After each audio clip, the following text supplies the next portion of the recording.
Hello guys, in today's video I will be showing you how to find and manage the About section on your account on Bluesky easy and quickly. So first of all, enter the Bluesky section application and then go to these three lines, then go to the settings, and here you will find in the bottom you will find the About section.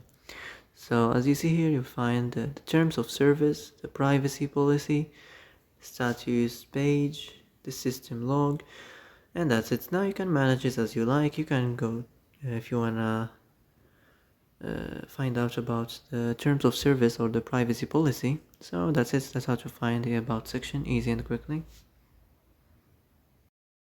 Well, that's it for today's video. I hope this is the answer you've been looking for. If you like this video, don't forget to like and subscribe. And that's it. See you in the next video.